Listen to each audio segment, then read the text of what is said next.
Expo. Honorable Chris Obure will be around the time. Chris Obure, the Chief Administrative Secretary, Transport and Infrastructure, while giving his keynote address to mark the event, pointed out at the timeliness of the Expo's theme.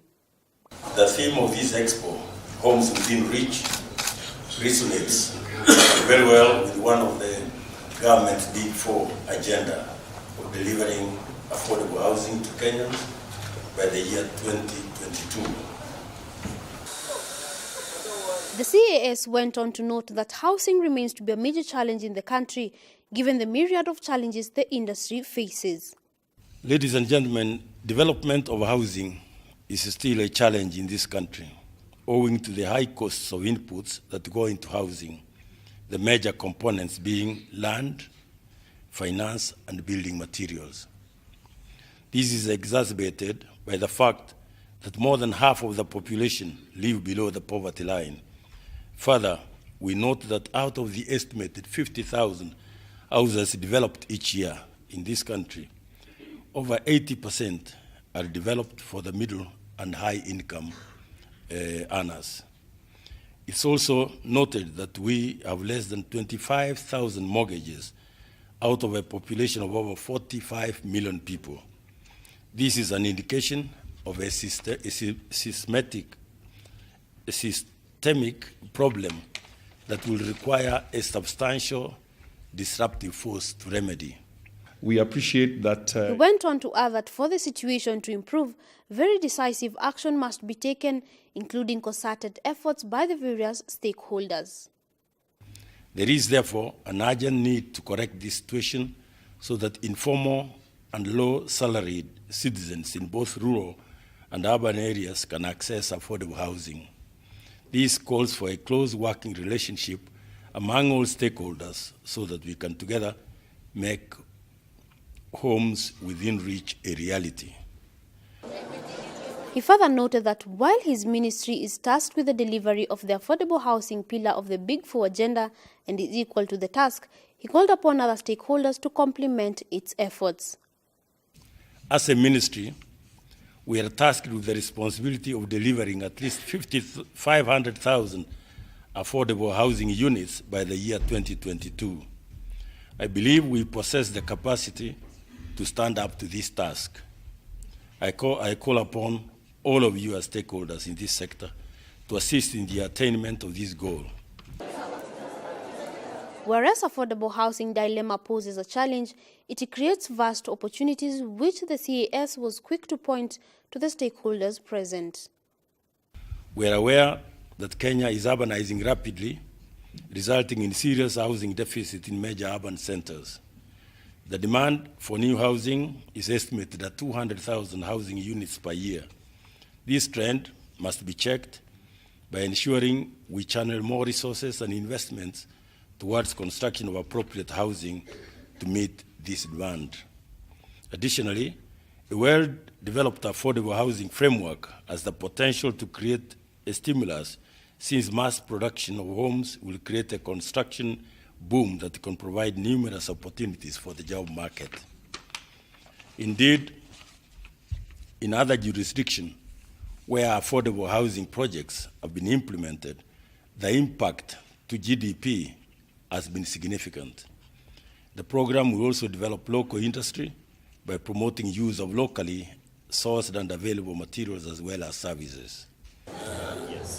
He further reiterated the government's commitment to the private sector by extending incentives to the players as a way to ensure that more resources are available to them. In addition to provision of housing, as in the affordable housing program, the government is also committed to provide the much needed enabling incentives for housing development to all the stakeholders. As you may be aware, developers have now been relieved of National Environment Management Authority, that's NEMA, and the National Construction Authority levies.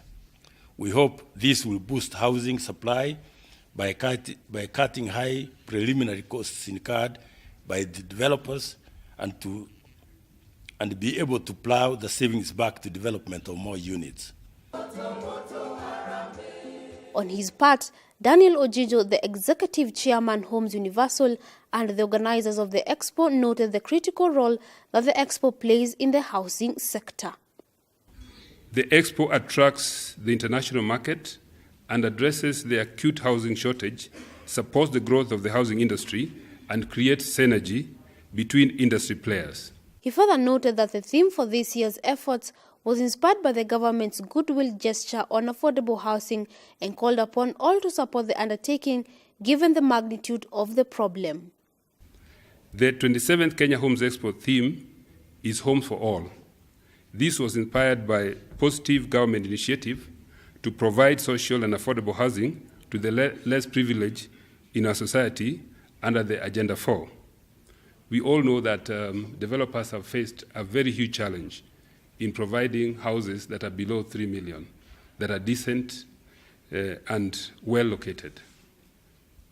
It is important for all persons of goodwill to support this novel venture, and this Expo provides that forum. Throwing a curveball to the conversation was Emma Miloyo, President Architectural Association of Kenya, who challenged the government to open up the conversation on affordable housing and make it more holistic. Very happy that for the first time, probably since independence, affordable housing is being talked about. It is about time that it was. But even as we talk about affordable housing, we must remember that housing is not only the element of the building. It has to be holistic. Government has to also work with other sectors of and arms of government to ensure that aspects of housing which are beyond the residential, that is whether it is health, whether it is school and education, that need to be provided for the 5 million people or so who will be accommodated under these houses, is there. And we need to see more activity in this regard, because a lot of the conversation has almost been a silo. We need to see government talking to other arms of government. How many police stations are going to be there? How many schools are needed? From our quick math, based on standards expected internationally, we should have about 1,500 early childhood centers, ECD centers. We should have about 700 secondary schools.